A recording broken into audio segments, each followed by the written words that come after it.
counsel. They don't hear any advice. They don't hear any fatherly love or feel any fatherly love. They don't see any completion of full family, full father and mother or parental love. So with that missing, these children grow up with that missing part. So when they are now reacting or acting out and doing the things that they're doing, then you begin to say, man, how come he's trying to say this? Because you think correctly, you're doing the correct things, but you're always away from home. The time for them to hear the counsel, they didn't hear. And the moment for them now to live it out, how can they live something that they never hear? How can they do something when they don't know? And we assumed that they should know. Just because you have lived your life and you have heard, you know. But the impartation of that knowledge and how to carry your lives is always lacking to be passed on to our children. And like what he's sharing with us today, like for our marriage, it was like that. I mean, he had his friends, he loves his rugby, and he hangs out. And yeah, he does that. And I share this a bit. I will never forget. I didn't realize the impact it had on my children until I heard my son spoke in his, I think it was his 60th birthday. And all along, when he was always away from home or absent from home, most of the time he's absent from home because it's either work, rugby, or I think the only time when he's home is when he brings his things home. And I try to be the mother and I try to be the father. So I try to offer the two to my children. And straight after all those kind of living, then we got involved in the church. So the momentum is still the same, but the work is different. It was rugby, now it's the church.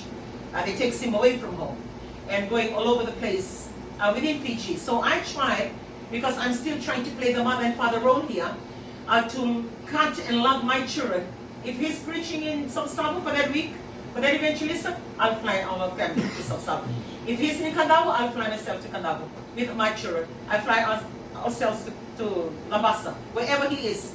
If he's in Tailevu, we'll fly to Suva.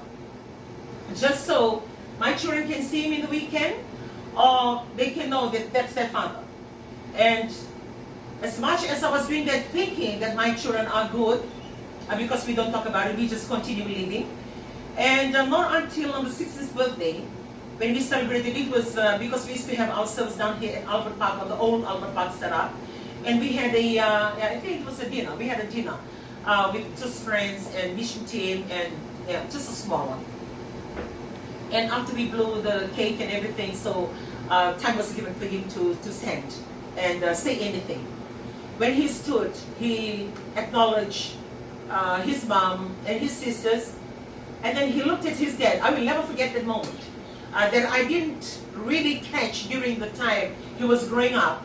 I was oblivious to the fact, thinking that I was able to do that. But this is coming out of the mouth of the baby, you know. He looked at his dad and he says, he talked about me, the things that I do. He looked at all his sisters with all the things that they do to him, acknowledging them. Then he looked at his dad and he said, oh, for my dad, I don't really know my dad. Man, that hurts. For me, sitting from where I'm sitting, that really hurts. And he looked at him and said, I don't really know my dad. Because most of the time he's not at home. And that stays with me. It really does. And that is why, like when we're having this conversation, when we are sharing things from the family tabletop, and I guess because he was busy doing the things of God, it's well justified, it's valid. Things he was doing was valid. But how do you explain those things to your children? So you may be exposed doing the same thing, being away from home, being the absent father or absent mother. They're always traveling. At one stage, I was the absent mother because when he moved to Suva, my work at one time, I think it was for about 2 years, it's always traveling. Check this, check that, and I'm always on the flight, turnaround flight or layover. So I try as much when I do those flights, I take them with me. Even if I take them, leave them, and if I'm doing some work in the airport, I'll put them somewhere there, buy their food, and I'll tell them, okay, I'll be out for 1 hour, I'll be out for 2 hours, wait for me here. And I'll bring them back with me. So I'll try and make it work.